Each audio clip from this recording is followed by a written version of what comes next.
From Church Militant Studios, this is the Church Militant Evening News. Hello, and thank you for joining us this Monday, February 6th. I'm James Fedewa, along with Hunter Bradford here with Catholic News and Context.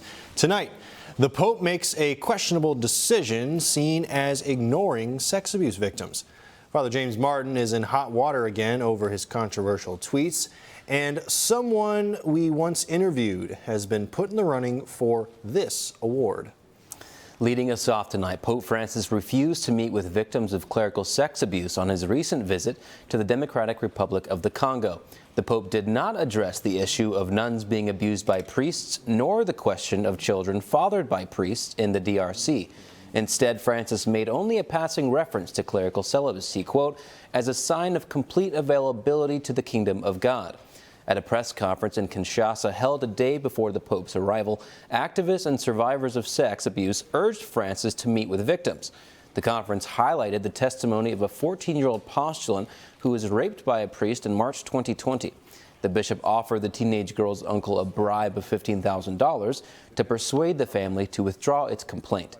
The judge also demanded bribes from her lawyers to resolve the case in her favor, bribes to the tune of $3,000.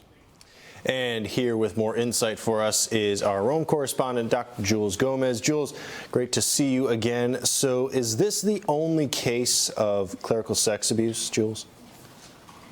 James, good evening. This is what the mainstream media simply won't tell you. They've gone, as Dr. Doris Reisinger puts it, they've gone as groupies, as cheerleaders for the Pope, rather than to do critical reporting on what is actually going on in the Congo. So on the one hand, you have a widespread abuse of religious sisters, of nuns, by priests, and nobody wants to talk about this problem. We've reported on it, James. The story that you've just talked about, the story of Gloria, the 14-year-old postulant, what is tragic is that the bishop retaliated against the superior founder who wanted justice by closing down the whole order. We've also reported, remember, on the case of Father Joce Sermon, the Slovenian priest who abused 50 altar boys, and some of them tragically died. And again, there have been pleas to the Holy See to address this issue, to meet the family of these victims, families of these victims. But those pleas, James, have fallen on deaf ears. And Jules, I know celibacy is kind of a problem in the Congo. Tell us more about that. Now, it's very interesting that on the one hand, you have widespread abuse.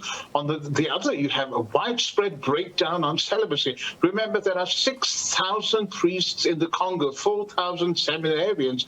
And interestingly, on March 22nd, last year, one day after Pope Francis announced his visit to the Congo, the bishops released a 19-page internal document telling clergy that if they had fathered children outside marriage, obviously, because they have a celibate priesthood there, they would have to seek dispensation and quit. But the problem is so serious, and they wonder why, in an African culture, the celibacy is imposed on them, especially when St. Paul in 1 Timothy and Titus talks about both the presbyteros and the episcopos as being permitted to have one wife. Yeah, a lot of people wondering, Jules, and it's a shame that all Pope Francis can do is just throw away that, basically a throwaway comment, as he told you in the story. But Jules, thank you very much for coming on again, and we'll probably see you really soon. Thank you, James. God bless, Jules. Thank you, gentlemen. A South African prelate is calling out heterodox clerics for trying to corrupt church teaching. On Friday, Cardinal Wilfred Napier took to Twitter, blasting Jesuit James Martin and San Diego Cardinal Robert McElroy for peddling homosexual ideology. Cardinal Napier tweeted, "There are absolutely no grounds for considering homosexual unions to be in any way similar or even remotely analogous to God's plan for marriage and family." And staying with Father James Martin, an apostolate dedicated to actually helping people who struggle with same-sex attraction, is also calling him out. Father Philip Boczynski, the executive director of Courage, is criticizing Father Martin's recent tweets about gay marriage. Weeks ago, Father Martin said that Gay Transportation Secretary Pete Buttigieg, a former Catholic, is actually married to his homosexual partner. So in response, Father Boczynski said it was irresponsible, especially for a priest or bishop who has taken an oath to uphold church teachings, to say something that the church says that we mustn't say, which is that homosexual unions are the same or even remotely analogous to marriage. In Massachusetts, a new report reveals 173 credible allegations of clerical sex abuse dating back to 1950. The Diocese of Worcester released the findings Friday, but refused to release the names of the accused priests. Attorney Mitchell Garabedian, who has represented clergy sex abuse victims for decades, released a statement calling the report self-serving and deceptive. He also accuses Bishop Robert McManus of continuing to cover up clergy sex abuse. And just a little more than 1 year ago, on January 24th, 2022, St. Louis Archbishop Mitchell Rosansky turned the Catholic community upside down with a parish reorganization plan. In tonight's in-depth report, Church Militant's Christine Chrisleep updates on the plan and the ongoing resistance. God's blessings on you as we embark on this journey where Jesus works in us and through us to make all things new. Archbishop Mitchell Rosansky's plan to make all things new for St. Louis Catholics is nearing completion. The final announcement of the closure of many of the area's 178 parishes isn't scheduled until May, but on Thursday, the priests serving in those parishes may have been given a preview. Their reaction was mixed. Well, the people we've talked to, it's definitely been a mixed reaction. Some of them were very excited. It seems like the canon lawyers are taking a much more prominent role and that they believe they actually have to follow canon law, which is a great thing. Those that are more cautious obviously want to see it in writing and have noticed that they keep using the word pastorate. It's a word we haven't seen before in the All Things New possibilities are all. While St. Louis priests were being given a sneak preview of the final plan, supporters of a variety of Catholic organizations, including Church Militant's Resistance chapter, gathered at the Cathedral Basilica to pray the Rosary, offering a Hail Mary for each of the 178 parishes. Rosansky has experienced widespread pushback on the planned parish closures. In October, faithful Catholics paid for a canon lawyer to advise them of their rights.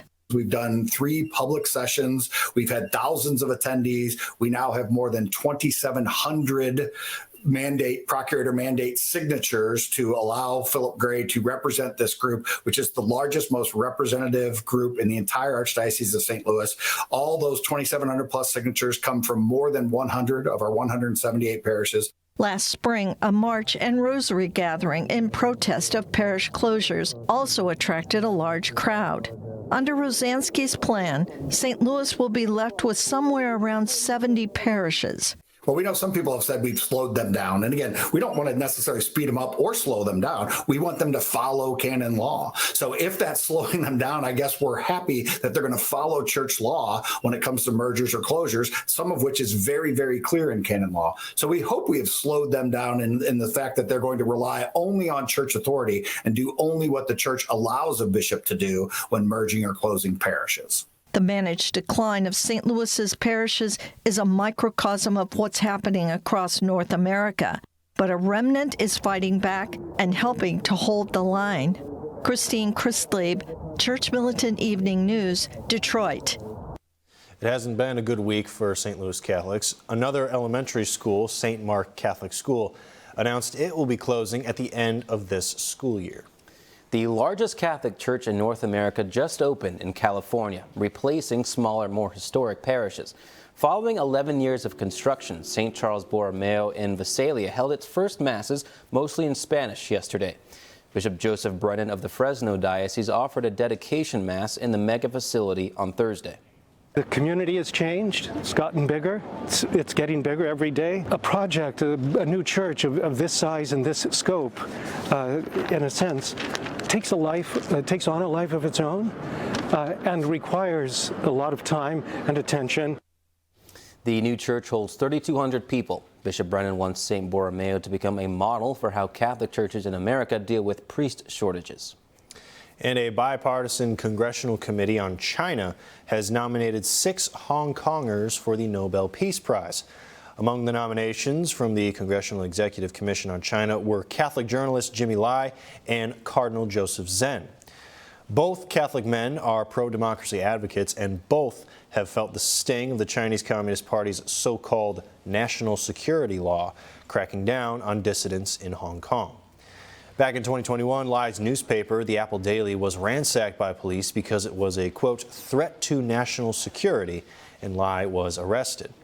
In May of last year, Cardinal Zen was arrested on charges of failing to register a charity which provided financial aid to pro-democracy protesters.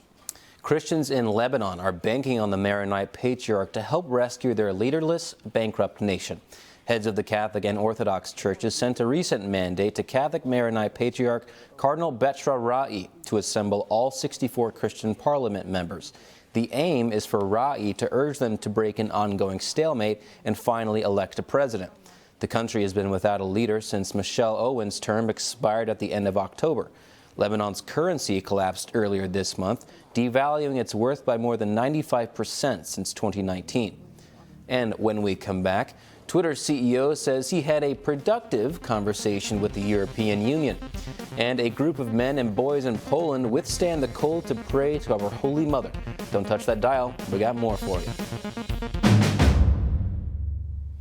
Thank you for watching the first half of Church Militant Evening News. If you would like to watch the rest of today's episode, please click the link in the description, and we'll see you at churchmilitant.com. God love you.